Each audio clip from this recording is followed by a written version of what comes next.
And a huge thank you to Purina for making community connection events like this possible through their generous financial support. All right, let's go ahead and get started. All right, so these are the topics that we're going to be covering in today's presentation. So we're going to go over what makes a good dog park, what you should look for as you're kind of shopping around. And then, should you go to the dog park, and what are the factors to consider while you're asking that question? And then skills that you and your dog should know. All right, so the first thing I want to talk about is what makes a dog park a great place for you to take your dog, right? So different things that you should look for as you're, checking out all the different dog parks in your area. So the first thing is the size, right? We want a space big enough that your dog can really work up a run, right? And get their legs moving and stretching. Bigger spaces can also help dogs feel more at ease, right? They can move away from other dogs or people if they need or want to, right? And give them kind of a choice to stop an interaction and just go do something else if they need to. Agility structures can be a pretty fun activity for you and your dog to play around with when you're at the park. It's a really good way to take breaks from play with other dogs, right? But it's also really fun for dogs to play in and around these sorts of structures, kind of like a doggy playground, right? It gives them an interesting environment to play in. Bodies of water or things like kiddie pools, right, can make a dog park extra enticing to dogs as temperatures start getting higher. It's less likely to find a lake like this one here in New Mexico, but it's definitely something to keep in mind if you're traveling anywhere with your dog. And some places around here will have those small pools in the summertime. Having a separate area for small dogs is another sign of a good dog park. We'll go into a little bit more detail about why size matters at a dog park later, but keep an eye out for this because it really does provide a sense of safety for guardians of both big and small dogs, right? To know that there's a place just for the little ones. And these are just some other considerations to keep in mind. So is the dog park fenced, right? If your dog doesn't have that great of a recall, probably a fenced dog park is where you want to be starting. And checking out, is there a poop station? Are there poop bags provided, or will I need to bring my own? Is there a trash can, or will I need to carry it with me? Thinking about the different sorts of substrates or the type of ground that is in the dog park, right? So the one in this picture has mulch, but there's also, gravel dog parks and dirt ones, and then there's sort of the natural environment dog parks, which around here, you're looking out for cactus and goat's heads and things like that. So just take that into consideration as you're looking at these different parks as well. Single-use dog parks are nice because they allow you to take your dog into an enclosed space away from your house where they don't necessarily have to interact with other dogs, right? This is just for you and your dog to go in there, and anyone else who would want to come in would need to ask, right? So we have some of those single-use dog parks here at the Santa Fe Animal Shelter Dog Park. But there's also some scattered throughout the city here. So take a look at that if that's something you're interested in too. And then, as you're considering different dog parks, they all tend to have slightly different rules, right? So it's really important to read over and understand those rules before you take your dog inside. It's also important to know how or even if those rules are actually enforced, right? Can you depend on other people to follow those rules too? Along those lines, there are also members-only dog parks, and usually they'll have you kind of sign a contract, right, before being able to use it. They'll give you like a special tag or something, and they'll usually require, certain vaccinations. They might have limits on the number that can be in the dog park at a time. They might even have some oversight by staff or volunteers. So definitely, thinking about that if that's something that you are interested in.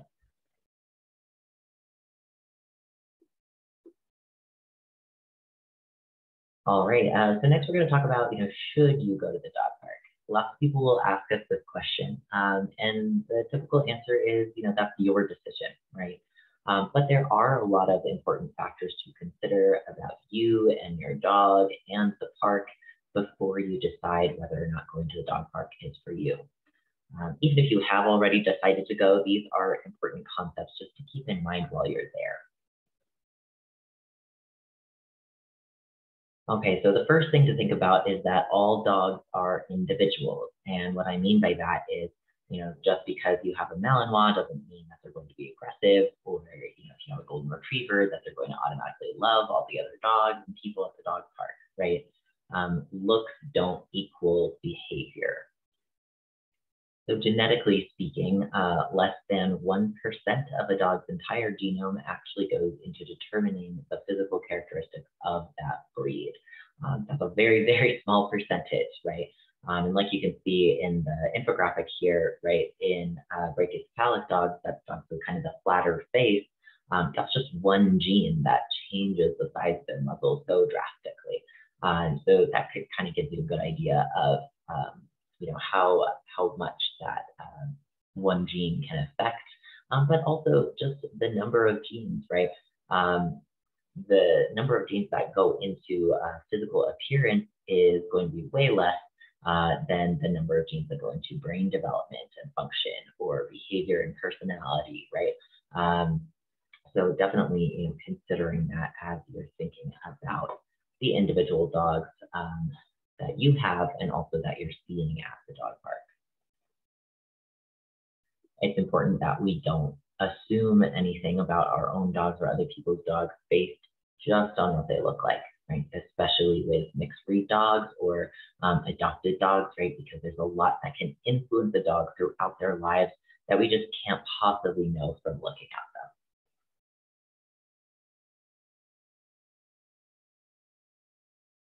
All right, dogs have different social skills and preferences. So there are different types of play, and dogs can run the gamut of, doggy charisma, so to speak. That just means, how much they prefer to be around other dogs and how much other dogs prefer to be around them. So in this video, you're seeing some examples of some socially skilled and fair dog play.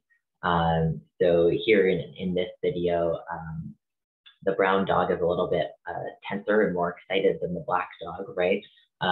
But you see they're both being like fairly polite with each other, right? They're coming in and then moving away and coming back in, moving away. The brown dog's being, really pushy, and the black dog's doing a great job of trying to kind of calm them down, like let's roll on the ground instead, right? And that shows a little bit of that skilled social interaction that we're looking for, right? They're listening to each other and trying to match each other's energy and really make the play fun for both of them. So you'll see that in this one as well. We've got some bouncy dogs, right? They're having a great time, pretty excited. And then, they're able to just kind of move away from each other. And that's another sign of good social skills, right? As they can take breaks. Here you see the black dog stands up on the brown dog who holds really, really still. Obviously, that's not something that he really liked. And so the black dog just jumped right off and started a different game of chase, right? Listened to that other dog. So that's what we're looking for, right? Your dog should really be able to listen and respond respectfully to what other dogs around them are saying. This is a great infographic that I think it pays to really look at. This explains different types of social tolerance in individual dogs. So most dogs fall into the middle two categories of dog tolerant and dog selective, right? Whereas far fewer are truly all dog social or completely dog aggressive, right? So when you're looking at this, dog tolerant dogs will, be generally tolerant of rude behaviors, but they're getting along with most of the dogs, but there's some dogs that maybe they don't like, right? That's kind of where most dogs will fall within that section, or dog selective, where they really only like a few dogs, right? They have their good friends and they're pretty picky and uncertain about new dogs, especially the rude ones, right? So, it's good to be as objective as you can when you're evaluating how much your dog really likes to play with other dogs. There's nothing wrong with a dog who falls into any of these categories, right? Dogs can be introverted or extroverted, or have those certain types of personality traits that make them want to interact or not, in a similar way to how people can be different like that too. So it's good to respect what your dog is trying to tell you and really watch their behavior, right? And figure out which of these sections do they fall into. And then maybe not take them to the dog park if they fall into these kind of lower sections here, the dog selective and dog aggressive ones. Play styles. So dogs have all different types of play styles, right? They might like playing with toys like you're seeing in the video here. They might like games of chase, right? They might like pretty rough play where they're kind of boxing and bouncing up. They might like the sort of play where they're just lying in the dirt and wrestling, right? So some dogs can adjust their play style to the dogs that they're playing with, right? And they'll find something that they both like and be able to keep playing. But other dogs might have a little bit more trouble with that, right? So be aware if your dog play style isn't really matching up with any of the other dogs there. And also know that if your dog has a particularly rough type of play style, that might overwhelm or scare certain other dogs or their guardians, right? We've got to think about the human factor as well when we're considering dog parks and the factors that contribute to that.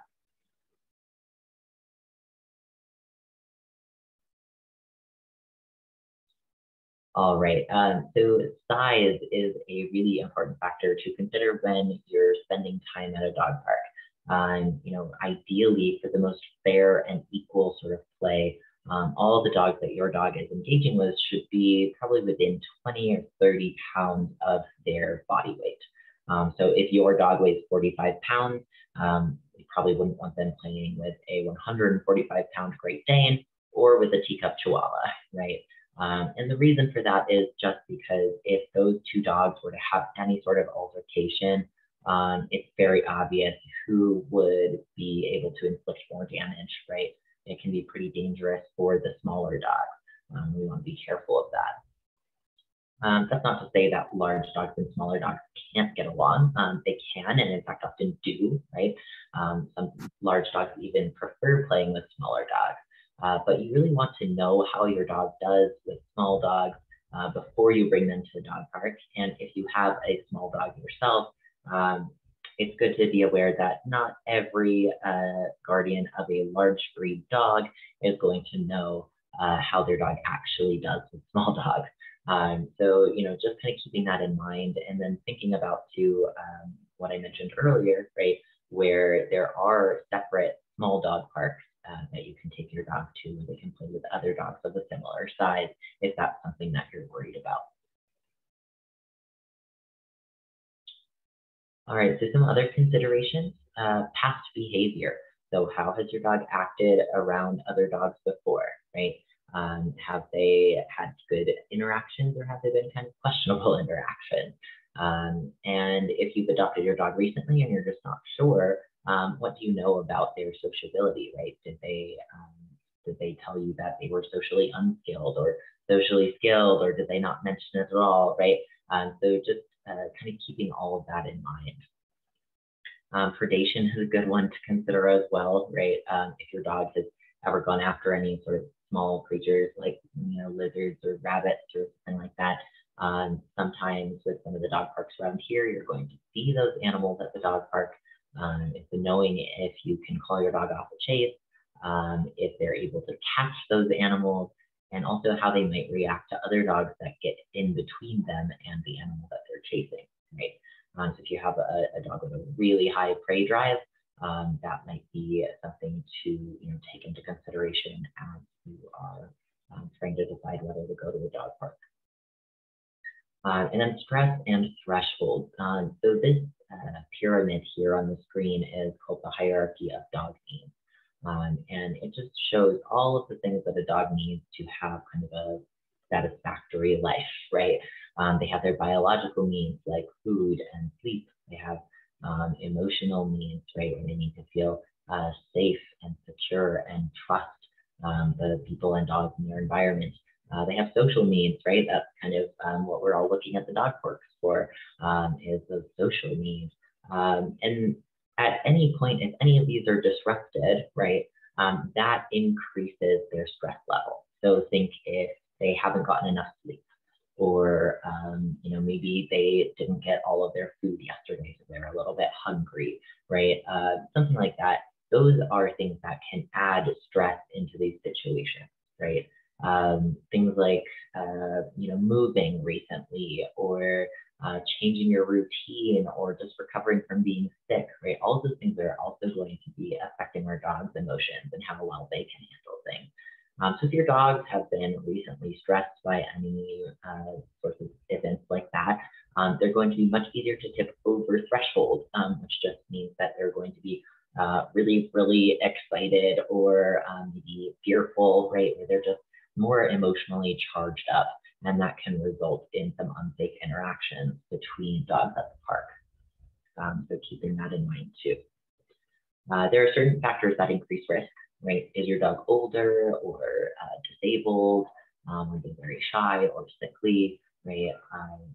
If your dog can't get around as easily as other dogs, taking them to a dog park might be really hard on them, because they want to join in the game, but they can't, right? So it could just end up being frustrating. So you really want to think about that as well.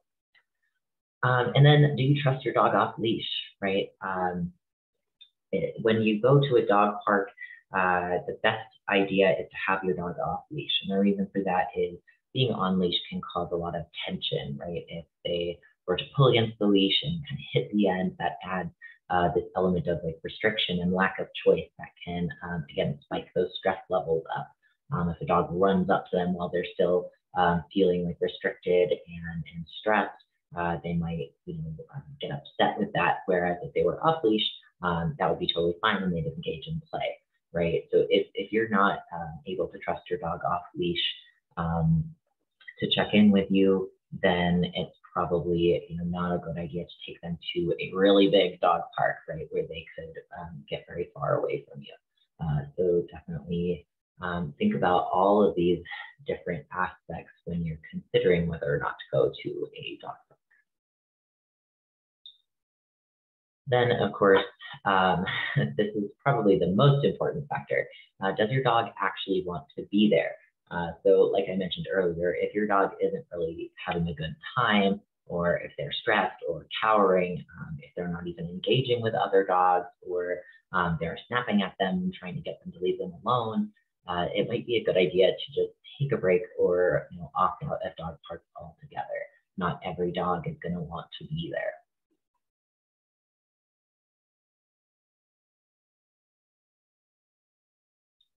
Okay, so once you've decided to try out a dog park with your dog, it's good to know how to prepare for that. So first, we're going to talk about skills that you as the dog guardian should know.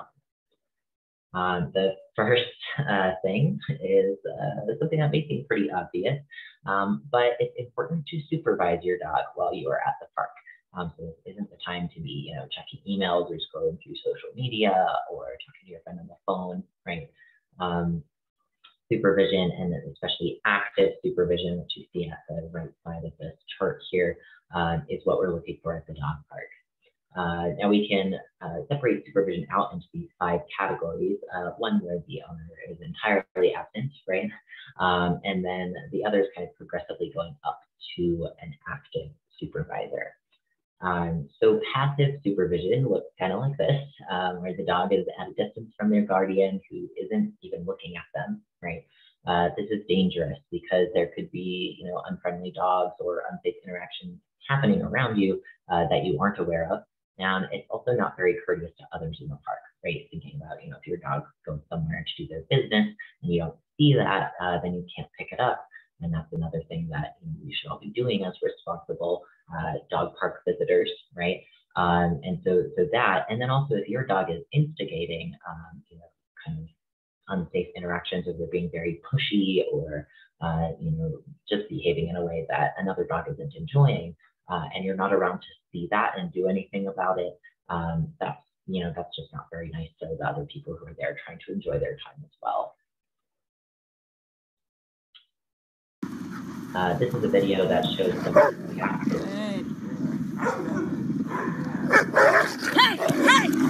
So what you see there is, you know, those two dogs that are there.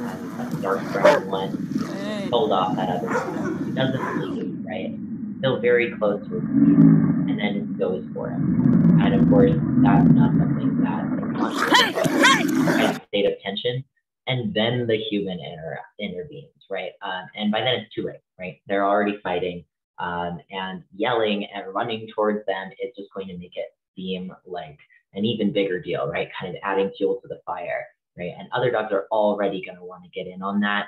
So if you're kind of doing that same behavior, that's just going to add to the overall, you know, chaos, right? So we really don't want to do that, and it's pretty ineffective. Now, proactive supervision, right? This is important. Proactive just means that you're preparing yourself and your dog and setting it up for success, right? So you see here in this picture, everybody has their dogs on a leash, and they've got treat pouches with treats. These dogs all know each other, right? They're going to have a good and successful outing with their dog.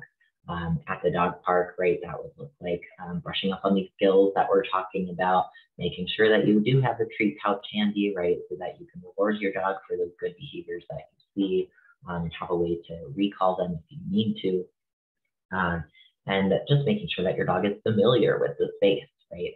That can be a good way to kind of proactively supervise your dog too. And then we have active supervision. So this video kind of demonstrates that. We've got a bunch of dogs here, and the black dog there. So desperately wants a playmate. That's the dog that belongs to the person behind the camera. Oh, come on. Good girl, and good girl. That was her guardian calling her away, even though nothing had happened yet. It was an active step in, you know, making sure that she's able to come away. She's not getting too intense. She's not getting too frustrated.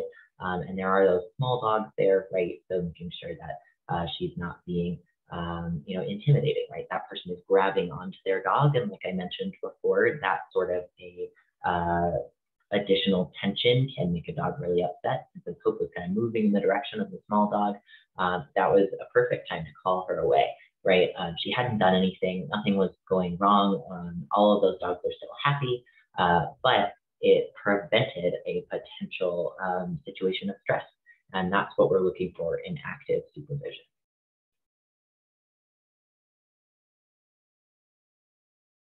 So now that you've kind of seen why it's important to actively supervise your dog at the park, it's also a good idea to learn about dog behavior that might indicate that sort of low-level stress. So you can call your dog away if you see any of those behaviors starting up or see the potential for them to start, right? We want to be able to do that well before things have escalated into a fight. So this little infographic here shows some fiddle behaviors or early stress signals in dogs. So some things that you just might not anticipate, right? Things like licking their lip or scratching excessively, even a yawn. Something like a shake off can be a way to relieve tension. And so if you're seeing that, there is tension to relieve, right? If you have a dog that's really being hyper vigilant, watching, and a lot of that forward weight distribution, right? That's a good sign that they're starting to get stressed as well. So definitely watching these for these sorts of behaviors. Another really important one too, actually, is that sniffing or sneezing one at the bottom there. You can see there's another dog right next to the little orange and white dog in front who's sniffing. If a dog was engaging with another dog and then they stop and start sniffing things, that's usually a good sign that they're trying to, again, sort of dissipate that tension and do something that feels good to them, like sniffing. And so that's definitely something to watch out for, especially if the, you know, the gray dog here in the picture doesn't respect that and continues to go after him. So paying attention to all of these little signs. And then this is just another infographic that has a bit more of the behaviors that we want to look out for. So, here we see the suspicious one, the hackles are up a little bit, which just speaks to that sort of higher energy level, right? He's just getting a little bit too excited there, not really sure about what's going on in front of him. And then we've got this anxious one, this little crouch with the ears back, right? These are definitely two really important ones to pay attention to because they can very easily lead to these threatened and angry behaviors that you're seeing here. And then again, you'll see the nose lick and the scratching and the shake off. Those are all stress related behaviors. So definitely, watching your dog and other dogs around them to make sure that you're not seeing any of those precursor behaviors. And these are just the more of these, right? Making sure that your dog is looking happy and wiggly and having a really good time while they're there. It's also really important to know how to greet a dog. There are going to be a lot of very adorable dogs at the dog park, but not all of them are going to want to interact with you, right? So the proper way to greet a dog is to avoid eye contact, stand nice and quietly, and allow the dog to approach you. Once they've approached you and kind of shown that they want contact, right, then you can pet maybe the side or the back. You don't want to go for the top of the head, right? Looming over a dog like that can be really intense, right? And some dogs that are really happy to be around other dogs are not so happy to be around other people, right? So definitely just being wary or asking permission of their guardian, right? Really taking all of that into consideration before you try to greet another dog at the dog park. It's good to know when to leave the dog park, right? We don't want to stay in situations that are making us, kind of question whether we should be there. So if you're seeing tense or unfriendly body language, any pushy behaviors, fearful behaviors, right? One dog is running and there's a whole group of them chasing him and they're not having a good time, right? They're afraid. That's not a good environment to put your own dog into, right? And then of course, if you see any dogs that are making you nervous, your dog can pick up on that. And so, if you have a history of being really afraid of, German Shorthair pointers or whatever it is, and you see one of those dogs and you immediately feel that sort of like clenching tension, right? That's something that your dog can pick up on and, could potentially get into, again, unsafe interactions, right? Plus, it's no longer fun for you to be there. So going somewhere else will just help you feel better, help your dog feel better. And then, of course, if you're seeing a dog that's instigating fights and their guardian isn't doing anything about it, or even if they are, right, just taking your dog out of that situation so that they're not next, right? And then watching the behavior of the humans as well. If you're seeing somebody who's just sitting on a bench as their dog runs around and does absolutely whatever they want to do, that's that sort of passive supervision that we're not really looking for. And so yeah, just if you're seeing that sort of supervision, going ahead and saying, this is not going to be the safest environment, so I'm just going to go. And then, just knowing when it's not a good idea to take your dog to the dog park, right? So if your dog has a history of instigating fights, if they have a history of injuring other dogs or getting picked on by other dogs, right? Any of those things are going to be kind of a red flag, right? If your dog is getting picked on at the dog park, they probably don't want to be there either.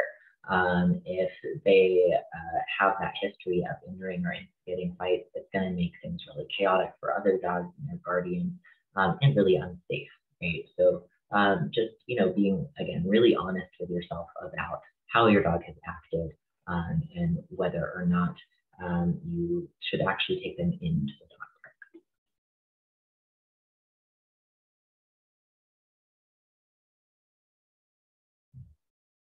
All right, so what should your dog know before heading to the dog park? So this is just kind of a list of the different skills that your dog should have before you venture out to the dog park. Default behaviors, that just refers to a behavior that a dog freely and frequently offers. So having a default sit or a default stand or default eye contact, all of those things are going to keep your dog from jumping on strangers, but also make them more likely to check in with you, right? Thinking about rewarding them for offering these behaviors in other contexts first, so that they know, if I want a treat or if I want attention or whatever it is, I sit down and that's what gets it for me. So that's kind of how you teach those default behaviors.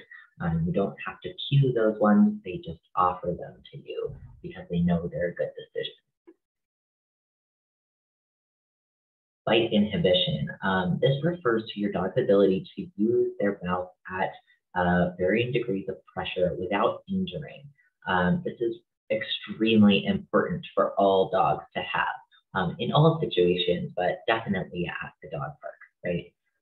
It's a common misconception that good dogs don't use their mouths, but that's wrong. They do use their mouths, but they use them skillfully, right? They know how much pressure they're exerting. They know how to be gentle, right? And that's going to keep other dogs at the park safe. It's going to keep people safe, and it's going to prevent those injuries from happening. Recall refers to dogs ready to someone called. So here in this video, tequila is the recall word, and you'll see just how quickly this dog responds when she... Tequila!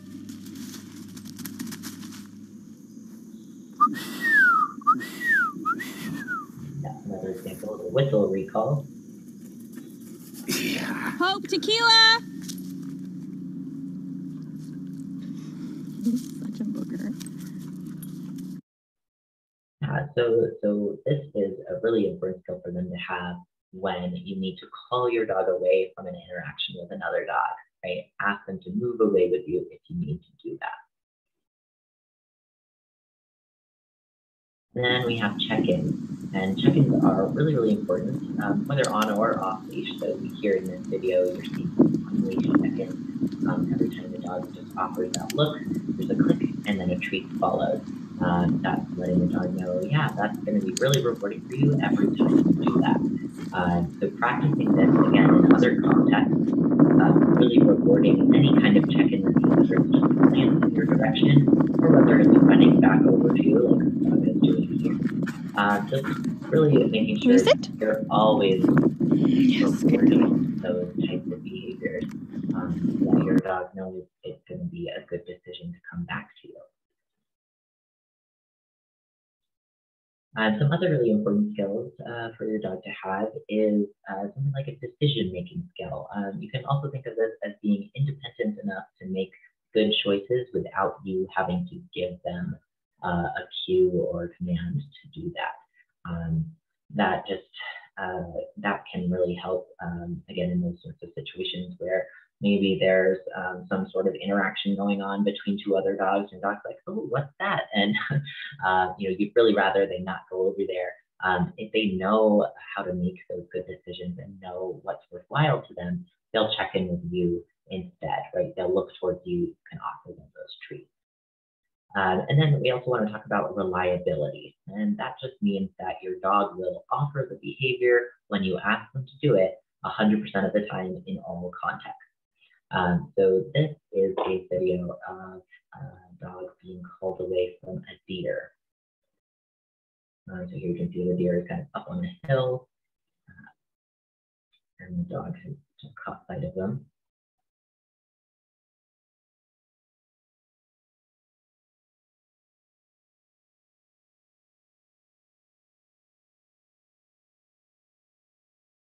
So you can see she's at quite a distance from her person. And right when she got behind that tree is when the recall word was called out. And so that's what we're looking for, right? Deer is a really, really high level distraction. to be able to call your dog away from that is going to be, really challenging. So building up that recall until you can get some nice reliability, you can call them away from other dogs if you need to. And then, of course, social skills, right? We talked about this earlier. It's really important that your dog listens to other dogs and respects what they're saying.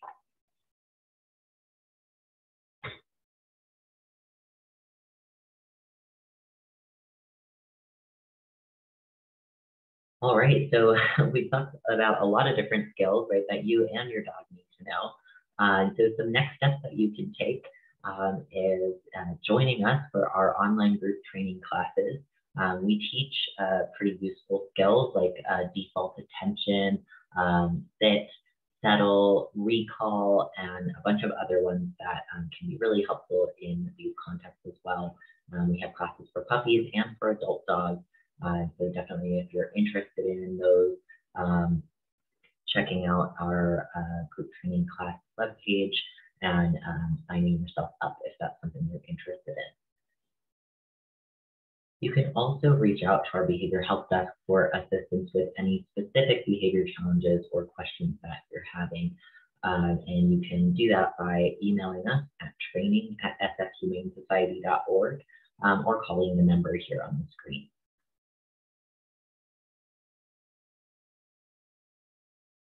I'd like to thank Purina again for making this community connection event possible.